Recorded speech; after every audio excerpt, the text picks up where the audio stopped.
Well, hello, everyone. Welcome back to the Slow Flower Show. I'm Deborah Prinzing, and we have a very special guest today. My pleasure to introduce and welcome Ariella Chezar. Hi, Ariella. Hello, Deborah. Thank you for having me.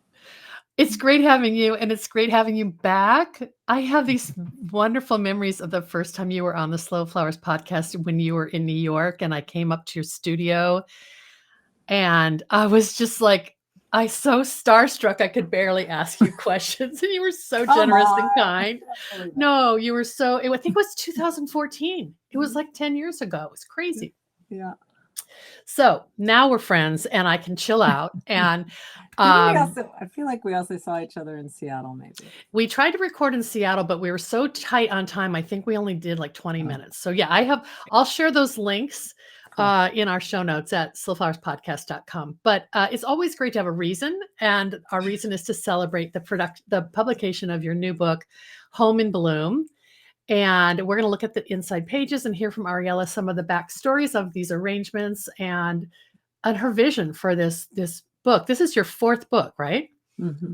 Wow. Okay. I did confess to you before we started recording that I got to sit in on your presentation at the Garden Museum in London last week, and you did talk a little bit about it. So I feel like it's a story that our listeners are going to want to hear about. Your most recent book, Ariella, was it around COVID, pre-COVID? I can't remember. Seasonal. Yeah, that was seasonal flower arranging. Yeah. Seasonal flower arranging, right. Oh my gosh. You know what? I have to say, that book, I have this strong vision of the color combination that you had of like lavender and mustard. And I was like mind blown. No one had ever shown me that option before. And it was a tablescape. It was so beautiful. That was a fun one. Yeah. So this new book, Home in Bloom, is this how you spent COVID? Because you had all this time on your hands to shoot a book? It was kind of, I'm just trying to think. So it started during, and then trying to think about the timing. I mean, it wasn't while it was full throttle, sort of. Right. Maybe just you incubated the idea. Yes. Yeah. And then we were shooting it at the end. Yeah. We'll talk a little bit about the kind of the vision you had and what inspired this, because you are such a great, visual artist, but you have words that go with everything you write or everything you produce. So it really tells a story for the reader. They're not just seeing pretty pictures; they're understanding your approach to floral art, really. It was an opportunity. I have many favorite aspects of the work that I do. But high up on there, it is being in people's homes and flowering in people's personal private spaces. Because it feels very intimate. You really get to see how people live and the things that they're drawn to and the colors that they surround themselves by, and using that as a jumping off point to then enhance what they've already done is really, really joyful. So this book was conceived as that, less of a recipe book as the other ones have been. Right. And the other thing that was inspiring for me was Isabella Tree's book Wilding. Have you read it? Do you know? I haven't read it, but I heard about it. She's British, right? She's British, yes. She took, I think it's her perhaps her husband's family's hugest, I think they have a 2,000 acre estate or some such that they had for generations, and tried every different iteration of farming to be able to be sustainable as far as financially. So dairy, cattle, wheat, I think many, and in the end, they, for various reasons, I think the price of different commodities and Asia and who knows what, it just was impossible. And so there's a place in the Netherlands, and I can't believe I'm blanking on the name. It's like a wild park, basically, where they let all these different animals just be and live and die. And so I think that the idea came from this park where they just let the 2,000 acres go. And England has very few birds wild because it's so manicured and so kept, and there's not a lot of wild spaces, hedgerows, or where all these habitat really for all these creatures. And it seems that within a very short time, species that they had never seen before started to return to their land. So this idea of wilding, which I took kind of as a jumping off point for creatively, basically creating dreamscapes that you would not do in your every, like the bathtub surrounded by wild roses, or but just the idea of improbable dreamscapes, and also this beautiful concept of wilding. And so there's so much in the book is weeds, really, and wildness. Some of them, invasive, and I do speak to that, but I've gotten more and more interested in wild weedy things. So that book is full of weeds. We're going to see some inside pages, so you can tell us about it. But I'm just struck by your phrase, improbable dreamscapes. It's like a transportive kind of language. Like, okay, you're creating these temporal environments. They're not permanent, and you're responding to season, but you're also responding to like this architecture and interior space, which is kind of a way to you're showing people a way to do it, even though there's no recipe. So I love that. Yes, I have this vision of you just, the word forage does not apply. It's broader than that, because you are responding to whatever nature's offering in a given period in time. And I'm wondering, like, how did that work? Did you have friends and acquaintances who you invited yourself over to their homes? And basically, okay. Basically, yes. I love it. The one of the locations was in Mexico, in Merida, but otherwise it was homes of friends, and also the apartment of the photographers, which is really beautiful. So it wasn't that many locations. Okay. Really. So you're in Western Massachusetts, so mainly in the Berkshires area. Yeah. Okay. And talk about.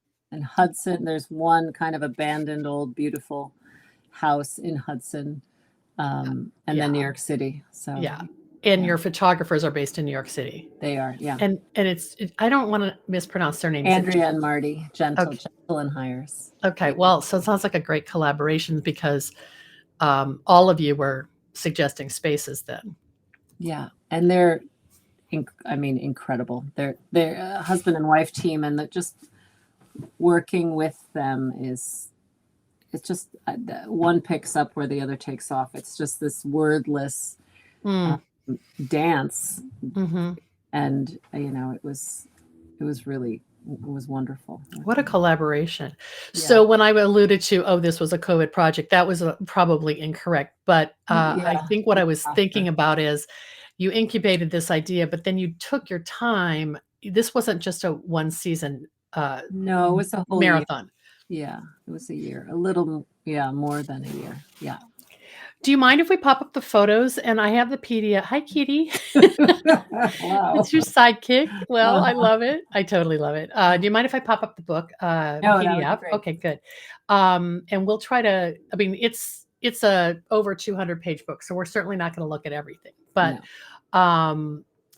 Lessons for Creating Floral Beauty in Every Room is the subtitle. And what is on the cover? Where was this photo taken? So there's a painter who's become quite well known. Her name is Helen Dealtree. She's British, but she lives in Hudson. And come on, Kitty. She and her husband have this house that they rent now, but I think it was theirs originally. And I should know the paint color, but this pink walls with this like chalk black. It was so stunning to me. Wow. I knew I wanted to be in there. I didn't know that it was going to be the cover shot.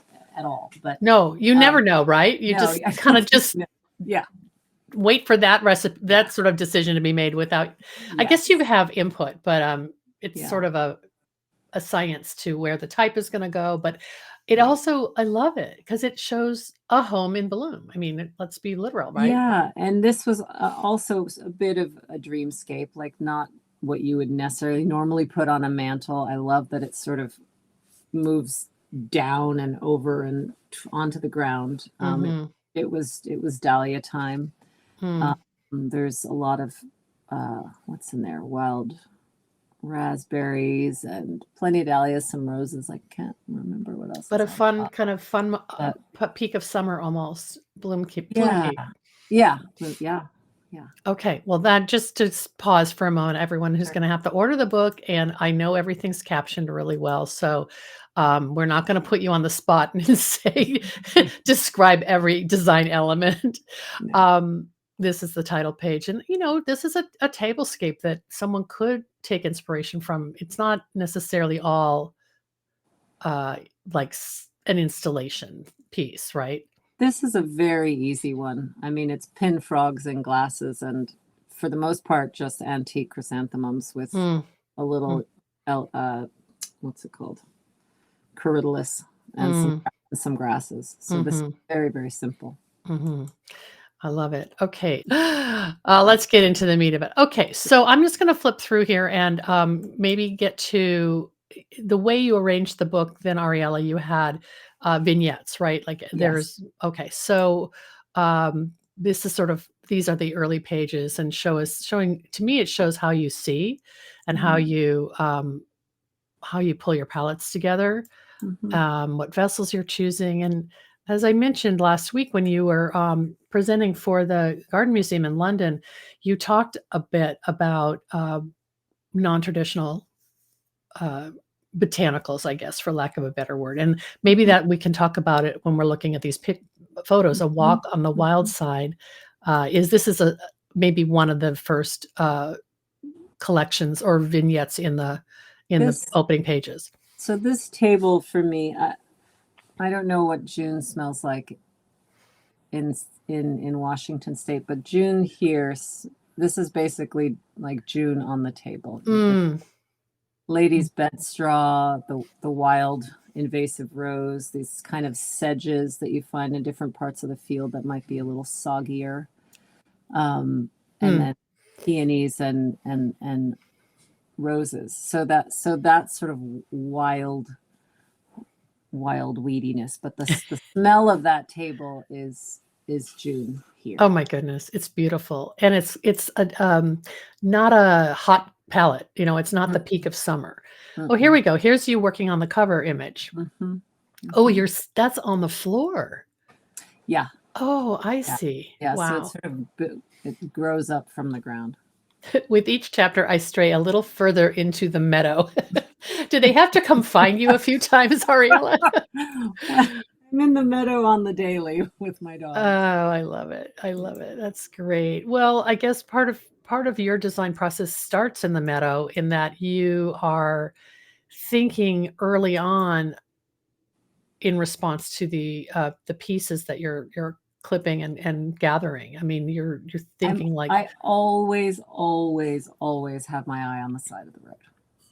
Yes, you do. Wherever I drive in whatever country and where it's always, and that sort of indicates what I might have access to at any given point, or what's happening, what's available, Well, I'm sure you have many stories about introducing yourself to strangers or knocking on doors. Yes, or how do you handle that? I mean, I try to have cash always, and people, they have beautiful specimens of things in their yard, and they don't necessarily even remember that they do, or care, or think, or notice. I mean, I don't know. So there was, do you know that crazy jade vine? I was in Hawaii, and the jade vine is that seriously strange color, pistachio green, but it also comes in like a red, very bright red. So we were lucky enough with friends to be able to cut some of that. I don't even think she refused to take money. I might have had a book. Like, I don't know. I could have, but so there, yeah. So that happens a lot. We'll all knock on doors. But, that's a really good thing to think about is, having cash and having the, kind of respect for the owner of the property to offer a gesture of gratitude. Even like you said, perhaps it's an extra copy of the book, of one of your books in the car. But I'm sure there are people who are like, oh, just help yourself, no, don't worry about it. Mostly they are, but it's nice to have. I mean, especially if you're hacking at somebody's azalea or whatever it might be, like Taking it's half the worth shrub. something, Yeah. that would be, I don't know, $85 at the New York market. So Yes, you know the value. You know the value, yeah. yes. Yeah. Well, this is what you said when we first started speaking. My favorite houses welcome guests with flowers. And what a beautiful space also to capture the way this window. But not mine. Oh, you have flowers behind you, Ariella? No, I do. They're paper. Those are Olivia's flowers. Oh my goodness. Okay, well, yeah, I didn't know that. My entryway is a mudroom, and it's not particularly welcoming. I do usually have flowers on the table and over the sink, but not. Listen, your own house is not always the setting of a photo shoot. Come on, we'll give you a pass. At all. Are you in your studio right now? I'm in my office. Oh, your office. Okay. Yeah. So yeah, I mean, not everything. My studio's in the basement, and nobody gets to see that unless they know me really well. Right. Well, you also follow the light in these homes. You're looking for how nature comes in through the window, and I'm sure the photographers are just super talented at that, because I noticed the play of light on these tables, on the furnishings. This foliage also, I use this a lot, and I don't see people use it much, but it's pretty. And this stage, it's got spring flowers. It's Stephanandra incisa crispa. It's that kind of moundy, traily shrub. It also has really, really pretty fall kind of chartreuse foliage, and it has like a really nice downward arching gesture. So it's like drought tolerant. I'm pretty sure it's a tough as nails shrub, and I think that should get planted if you want to plant something. Stephanandra incisa crispa. Okay. Does it even have a common name? I don't know what I'm going to look it up. That's interesting. Yeah. Well, that's a tip. Tell me if you know. Yeah, excellent. And then all the rubises, like the wild raspberries, are. I have tons of that on our land in New York State, and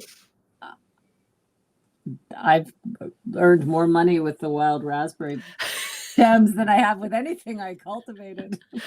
And I love it. Yeah, because I mean, the scale of your commissions for weddings and events is such that you often have to do large pieces, right?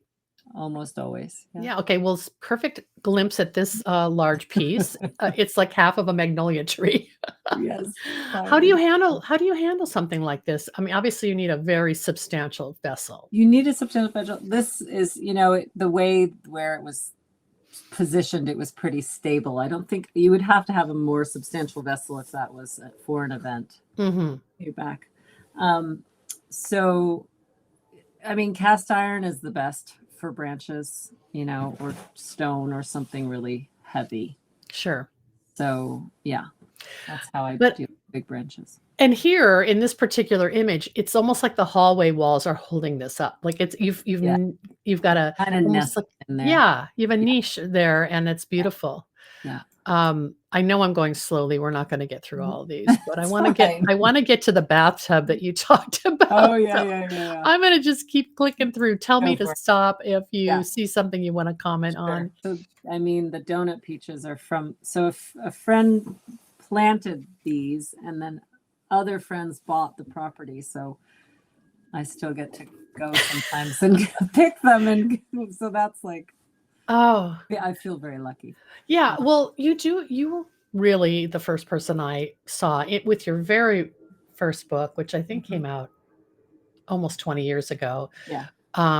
They're the first person I saw using fruiting branches. I was a garden writer. I didn't really know floral, and I don't even know why and how I picked up your book, but it was just it was just an eye opener for me that you view anything botanical as equal. There's no I hierarchy. mean, fruit on the branch is just so luscious.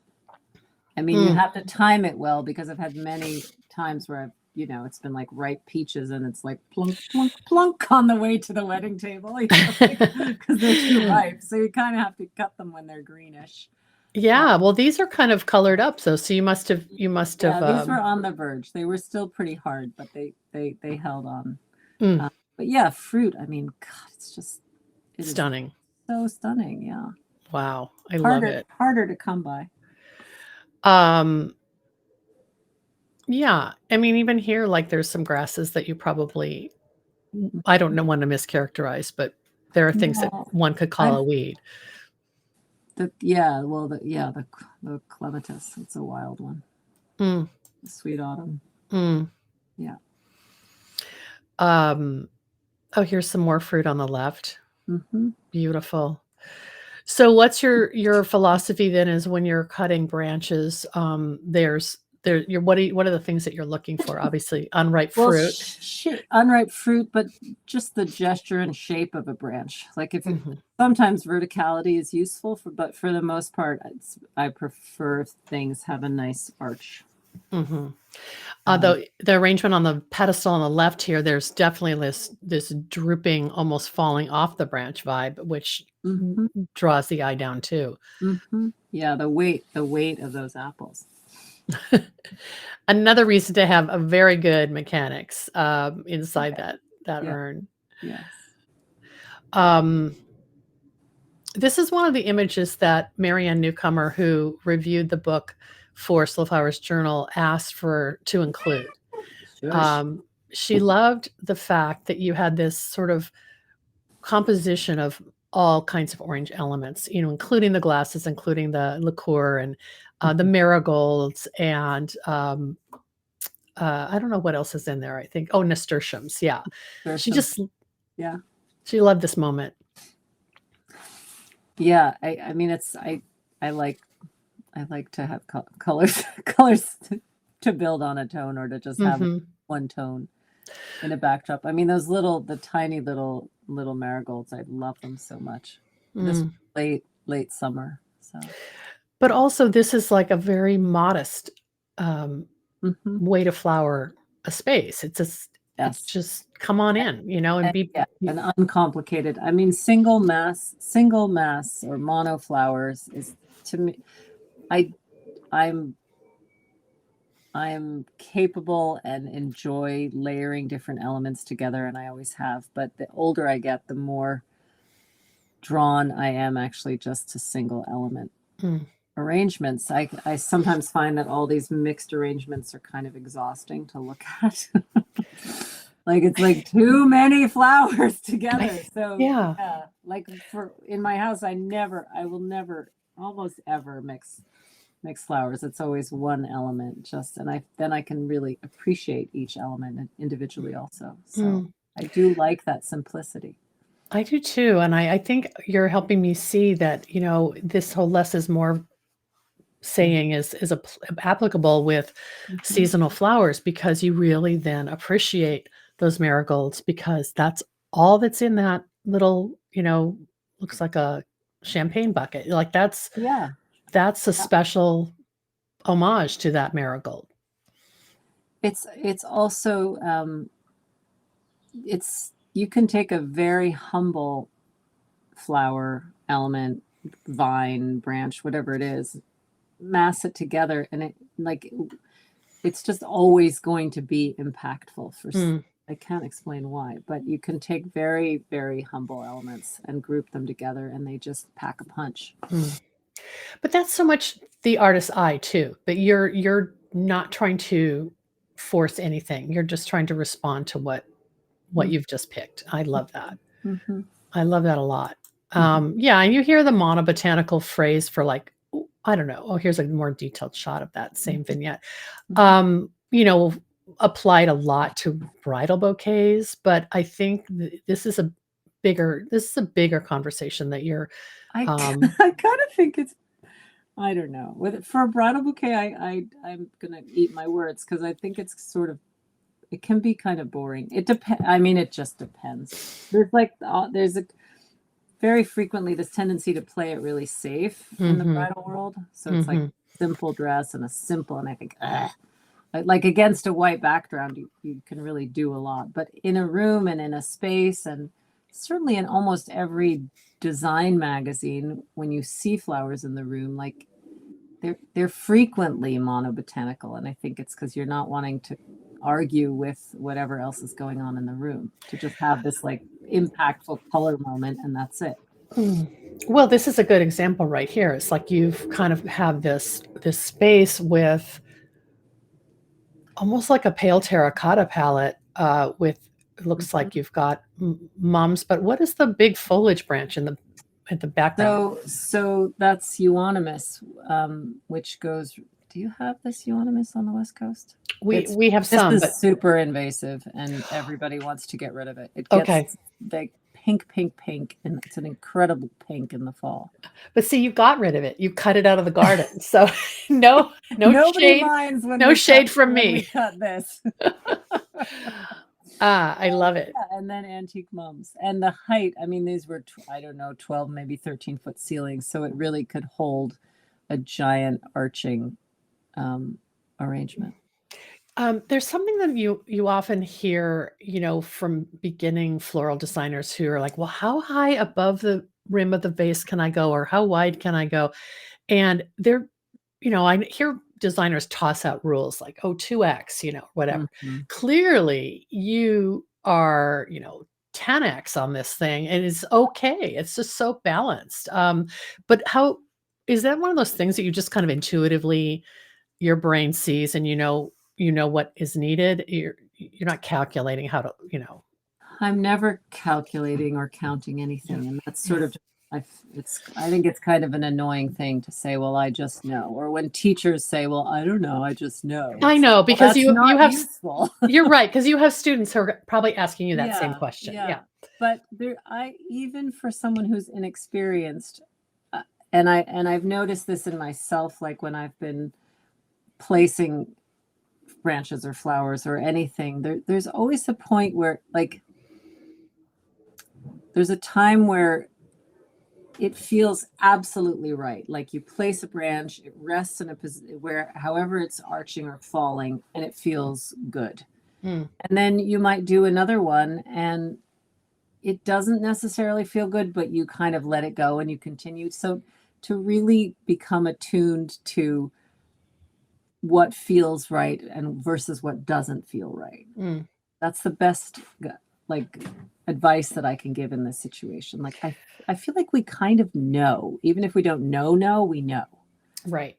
I think you're right, and I've watched you teach when you were in Seattle at the Seattle Wholesale Growers Market, and I remember a specific moment where you kind of coax the answer out of the student. Like you're not telling them, you're inquiring, like, how do you feel about this, or what do you think this needs, and then people get there. I think so. And often you have to like do it wrong 100 times, but then eventually you find what feels right for you. Like it's going to be different for me than it is for someone else.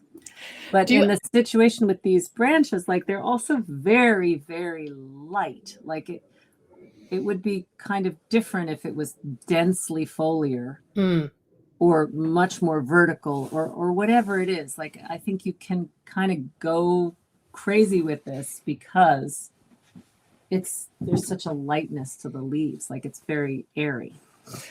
Well, you're responding to the space as well, right? Like that block of wall between the two windows was sort of your background.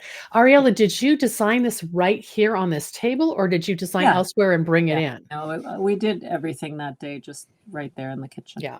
I mean, I'm sure that's just your preference is to, you can't always do that for weddings and events. Probably you have to design off, in the studio and then transport sometimes. Big stuff we almost always do in situ. Because it's just by the time you've transported it, it will all shift and move and change around. So it's just more efficient to do it on site. Oh, for sure. Yeah. And also I just think, yeah, the logistics are, what would kill you, and the cost of labor trying to Yeah, transport things. yeah. Um, Out of curiosity, like what is your sort of schedule now? I mean, are you saying yes to just a limited number of weddings, or are you doing more There's local I weddings? so mixed, but it's wedding wise, it's quite a quiet season. I think for me, for others that I've spoken to as well. Yes, me too. Not everybody. I think some people are certainly busy, but I think we had like sort of a 3-year backlog with COVID. Hmm. And now we're sort of at the end of that backlog. Are pretty quiet, and I am equally so with weddings. Hmm. And well, you had the book to work on, so that obviously ate up a lot of your time, and you are teaching and traveling. So the weddings, yeah, you're right. You have no control over it. Like they'll come back, and or not, and you'll still make beautiful florals. It's not like you built your whole studio on that Wedding. dependency. No, no. And there's, of course, always are just a million wonderful upcoming younger designers. So that that's always just par for the course. And hopefully they want to come take a workshop with you. They often do. This is a really fun one. This is obviously one of the smaller pieces, but you have, is it smoke bush that you have in there? Yeah, And yeah. And I forget what the balls are called. It's probably mentioned in the caption. I'll try to look it up. Yeah. They're very pollinator friendly. They were full of bees when we were cutting them. And Oh my both goodness. of these and the choke cherry are all growing. Actually, this is the property where the peaches are. So all of this stuff, with the exception of the dahlia, was growing right outside the window. Oh my goodness. Oh, what an interesting composition too, to have this on your table and then your guests glance out through the window and see Yeah, the tree the or the smoke shrub. bush is just right out there. I love it. I Yeah. love it. I'm just clicking through here. Great. I'll keep going until you want to take a pause. But I'm Sure. enjoying this so much because there is, there are concepts that are woven throughout here, and a lot of them. Oh, this is a fun one. A lot of them are about responding to a particular plant. What is this that's draped off this So bar? that's the wild rose, the Okay. invasive rose. Are these just all over like the Northeast? I love your kitty and your dog keeping you company. Oh, there's You're probably five kitties and 3 dogs. So there's quite a menagerie. Oh my goodness. I did not know that. That's great. Well, you're a country girl. How much acreage do you have at your property, Ariella? So I live in Massachusetts, we live maybe 5 minutes from the New York border. So Yes. the house and my work studio is in the Berkshires. The land is in Hillsdale, and that's 90 acres. Okay, and that's But the we don't have anything built there yet. Yeah, that's where you're doing some growing though. Yes, kind of very limited currently, but I have plans for in the future to be doing more of it again. I did what's maybe some do, just sort of went all in with not a lot of help and a lot of ambition, and we don't actually even have a well. Electricity. So there was like I just felt like it was me and like 8,000 plants. Right, right. The weeds were always winning. So when I do it again, I'll structure it a little differently. So. Well, I'm glad you did it, and I'm glad you gave yourself a break. But there are probably beautiful perennials and woodies that are just there now, establishing themselves, right? Yep. Quite a lot of those. As well, the land just has a lot of beautiful wild bits growing on it, like the raspberry. Oh, no wonder 90 acres is easy to get lost in. Yes, yeah. There's 3 big fields, but then there's also a lot of woodland. So it's very beautiful. Oh, lovely. This actually is a shower in Merida in a hotel called Casa Puc. Oh, this was in Mexico. Tiles. That's in Mexico, yeah. Oh my goodness. Tell, but those are baby mangoes in that arrangement. You must have loved that patina on the wall. Yes. The tiles particularly, it's hard to tell, but it's like a thistle pattern.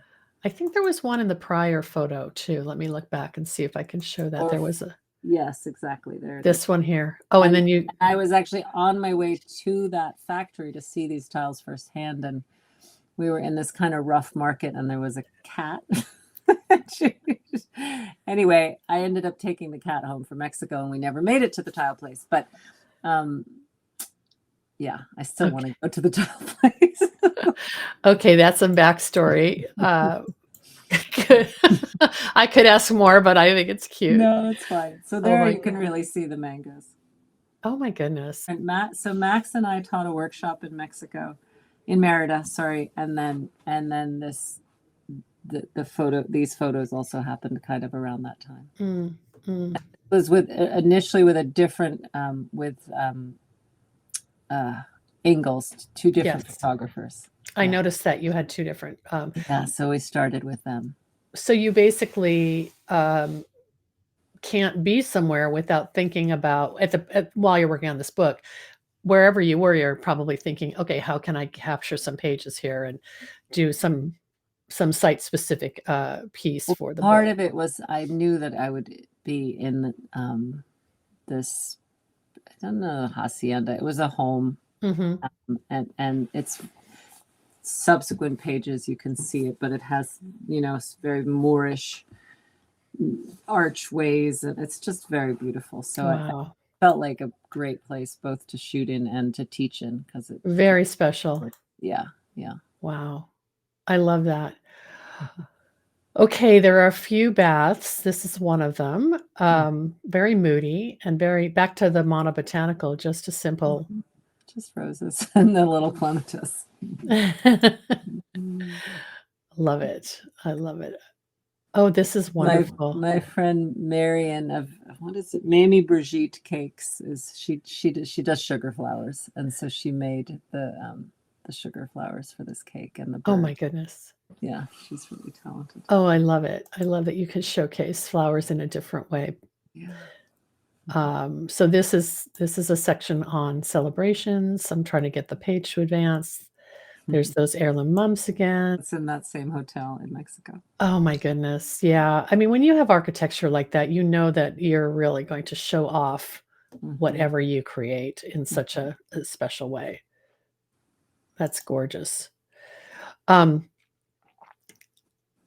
right. And what is that on the left? Are some little twiggy elements?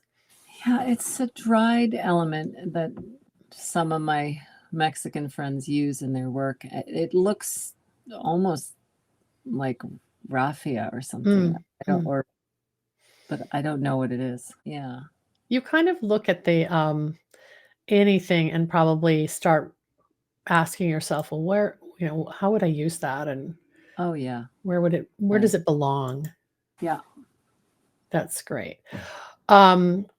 Oh my goodness, that's that same space that had the mums, yeah. The mums, yeah, gorgeous color palette. So how many different spaces did you end up creating in? 5 or 6? 6. Wow. But within each of those homes, there's multiple rooms. Right. Yeah. This piece that we my just friend's house right around the corner. Right here. Well, I wanted to ask you about this. This is wonderful because it's mostly daffodils and narcissus, but different varieties, used in different shapes of vessels, but so impactful with, just one type of flower, really. Yeah, I think the one on the left might be mixed, but yeah, one type certainly, and mostly grouped by like with like. It has a little bit of like a British flower show feeling to me. From the big white tent at the Chelsea Flower Show. Yeah. Well, I love that though, because that's if someone was very easy. Like many things I think in here are not difficult to replicate. Right. Are really accessible. Yeah. I think that the takeaway for me is that the single variety and then the groupings, and then also just what you mentioned about what feels right. I love that. That's the space that we did the workshop. Oh my goodness. Have you returned or will you return? So I have been a few times, not since actually, but the the guys that rent the space have a few different houses, and they're all similarly incredible. Wow. Oh Yeah. my goodness. Yeah. Love it. The next thing that I have coming up is at Wildflower Farms, which is an auberge hotel in kind of near New Paltz, upstate. So I'm doing something there on the 6th. In upstate New York. Yes. Okay, Yeah. great. And you have all this on your website, so I'll go look on your would workshops. think I do, but I don't necessarily. Okay, I'll look on your Instagram feed. Yeah, that's better. That's the abandoned house in Hudson. Oh my, yes. I thought of this when you mentioned a house because I remember there were some very crazy guess, peeled well, wall situations. distressed. Yeah. Yeah. Oh my gosh. Well, clearly you took your palette from that kind of. From First of her all, hair. yes. Who is that? Is that the My owner? friend's daughter. Oh, okay. And then the teal, kind of the robin's egg blue, but very Yeah. muted Yeah. from the walls. Mhm. That's fun. That's a really, really great. But so the mushrooms, I think mushrooms are kind of having their moment, but Yeah. they're Is that what we're seeing on the table here? yeah, those are all mushrooms from a local mushroom grower here near Tivoli, and I mean they're just so sculptural and incredible. So Oh my really goodness. just like moss and mushrooms, culinary mushrooms. They're all edible. So you created this kind of world with mushrooms and then a few other botanical like Yeah, just pods like and whatnot. little moss, but no, it's mostly all mushrooms. Mm. Yeah. All right. They are having a moment. I think I see them. I see them in men's shirts. I see them in candles. Right. I prefer the authentic ones. Oh, I love this. I believe in traveling flowers. Yeah. Oh my goodness. This image is really a gorgeous kind of So classic urn. there's a mixy situation. Yep. But you're quietly, quietly. Is it mostly zinnia? Is it zinnias or dahlias? Zinnias, dahlias, lisianthus, raspberry, and some kind of explosion-y type grasses. Okay, for the person who's looking for the composition with mixed elements, there's that. No one will be disappointed. This one caught me earlier. I saw an earlier version, and I wanted to ask you about the branches. Is that bittersweet? Barberry. Oh, so barberry. Very okay. thorny. Very mean and prickly. Exactly. If you're having a breakup relationship, put the evil partner on this side of the bed. But in terms of architecture and impact, love it. You don't have to touch everything. People can just look and admire. Yeah. But working with barberry must be really hard. You must have to. It's like working with thorny roses, right? Yeah, you just have to have good gloves. Mm-hmm. Mm-hmm. Oh, this is wonderful. This is a version of that, another view of that same urn. So beautiful. Thank you. And yet another. Well, that's the art. That's the eye of these amazing photographers as well. Mm-hmm. That they are seeing something important from multiple views, and also that helps the viewer. I think, so often people for photography. I think that Lucy Hunter talked about this, where she tends to design just for the lens, and so it's one way. Mm-hmm. And I know you don't do that because you're designing for the human to enjoy it from. So no, but the way that she stops to take photos of things in the process of the arrangement is, I think that's really it's good advice, because you see things differently in that way than you do with your eyes. Yeah. I'd love to take a workshop with the two of you together. Yeah, no, she's amazing. That would be fun. Okay, we're getting close, so we must be close to that. I mean, close Probably. to the end. So probably close to that bathtub, and we'll chat about that, and then I'll have a few more questions before we wrap up. Okay. But of course, you knew you were going to be. Oh, here's a beautiful example, similar to the daffodils, but much more modern. Yeah. What is that flower? Nerine. Oh, nerine. You said that. I'm sorry. Nerine lily. Yeah. Gorgeous. Yeah. So there's a lot of just that in frogs clusters. But the stems really are part of the composition here. where There's, more so than when you did the narcissus, because now you see that line. yeah, yeah, Uh, less flower. Beautiful. Other than sourcing from the location where you were shooting, did you do some like sourcing from, you mentioned some local flower firms, probably also New York, West 28th Street. Like how did No, you actually nothing came from any of the markets. mm, These all came either from my garden, friends' gardens, or farmers that I know. wow. That makes me happy Which to there are hear. quite a few. There's some one. I mean, I'm lucky in the farmer department. I think you Um, actually credited a lot of the I sources in did. the back of the book. I I saw did that. credit them. Yeah. I mean, that's so important to me that they get recognition. We I'm are with you. we are nothing without them. I am totally with you, and I Yeah. think, the conversation we often have at the Seattle Wholesale Growers Market is like the designer posts all over social media this beautiful arrangement, and then the farmers aren't credited, and it's such a No, and no, I think it must be originally because people didn't want to reveal their sources. Do you think that's why, or that makes sense, I suppose, but I've never been one to hold those things too tightly. Mm, And it feels really important to acknowledge where these flowers came from. yeah, So I, I almost never will post anything without acknowledging the source.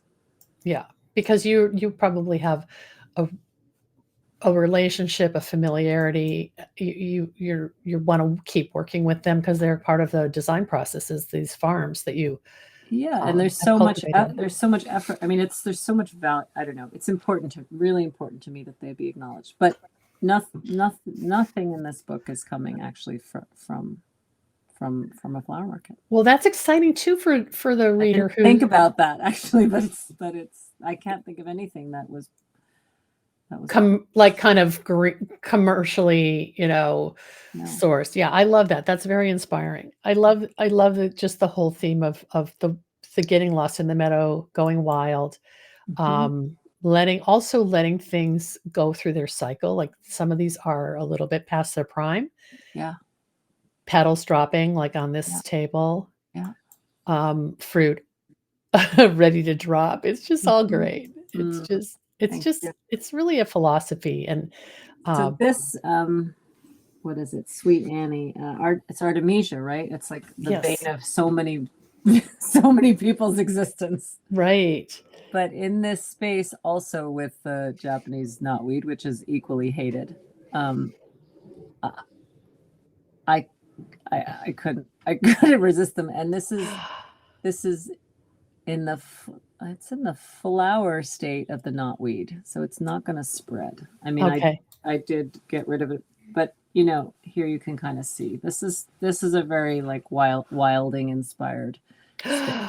Oh, Ariella, don't you want to just this is the dream. This is the dreamscape. This is the dreamscape, yes. And we never sat at that table, but we should have. Well, you can, if your children were still little, you could give them a bedtime story and a really Yes. magical moment for some Yeah. little children coming and discovering this in the woods. Um, No, and you don't get this feeling with a cultivated rose or a cultivated anything. This is what was happening like right outside. So, not okay. I'm realizing that the one exception are these clematis that came, the clematis and some of the roses. The clematis came from the San Francisco market. There's a grower there, and it's on the table. And then there were also some roses that came, I think, from Grace Rose Farm. what is the chandelier piece? It's just a wrought iron disc, flat disc, but it has an edge to it. It's like a donut, and so you can put pillar candles on it, Or in your or you case, can wire branches or Japanese knotweed flowers to it.